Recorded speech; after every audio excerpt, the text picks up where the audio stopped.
was known to kill 100 Philistines and cut their foreskins off and throw them like rings at the feet of the king. David didn't take any stuff. He was radical when he was a boy. He was a boy killing lions and bears while other boys were playing with baseballs and basketballs. David was killing lions and bears, getting ready for the next fight. By the time he got ready to fight a giant, he had a resume of dead carcasses laying behind him, saying, you don't know who you're fooling with. I whipped the lion and I whipped the bear, and the same God that delivered them into my hand is going to deliver you into my house. I'll whip you too. He didn't have nothing but a rag and a rock, but he knew how to work it. And when you know how to work what you got, God will bless you with the victory. He knocked him in the head, his sword out, and cut the giant's head off for a trophy. David didn't take any stuff. We practice victory, and that's what's wrong with our children. We need to expose our children to early victories. You ought not always run down to the school about everything. Some stuff little Johnny's got to learn how to deal with. We protect our boys too much. We don't let them deal with any kind of problem. That's why they grow up so weak and passive and need somebody to rescue them all the time. You don't rescue them out of everything. Some things you got to deal with yourself so that you learn how to become a victor. And you can't be victorious until you've had conflict. Sometimes you ought not save them from the conflict.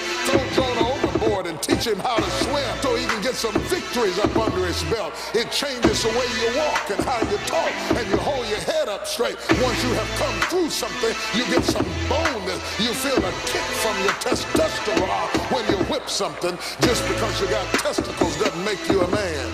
And life will break you into itty-bitty little pieces and throw you at the feet of some woman's doorstep, and you'll be either swept up or stepped over the rest of your life.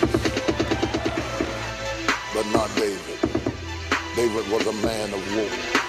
And he said, when he talks about his relationship with God, he said, he teaches my fingers to war, how to fight, how to not be a wimp, how to not just roll over and lay down and run home crying every time he ran into an opposition. God taught him how to stand with his head up and his back straight and deal with the issues of life. He was a warrior. It takes a lot of fight to deal with life. You have to deal with obstacles and deal with barriers and deal with situations. And David was used to winning.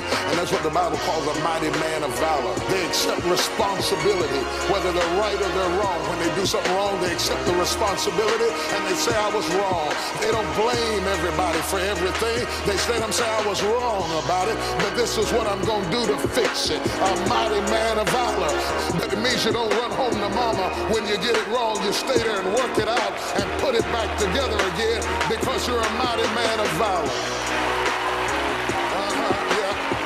That's right. Get mad and walk out, but at least you heard me on your way out. I created a man in the likeness and the image of God, and there was a role for the man to play that cannot be imitated and cannot be duplicated. And when you got a good man, you ought to take care of him, because a good man is hard to find.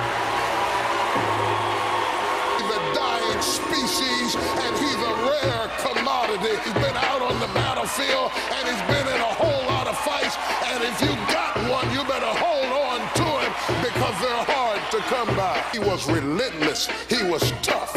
It takes a lot to keep getting up out of the bed every morning and running into situations on your job and in the street and everywhere you go. And I'm not minimizing that women don't run into tough situations, because I know you do, and I respect you, and I've been your advocate for years. But let me tell you, there is a vast difference between what a woman encounters on the job and what a man encounters on the job.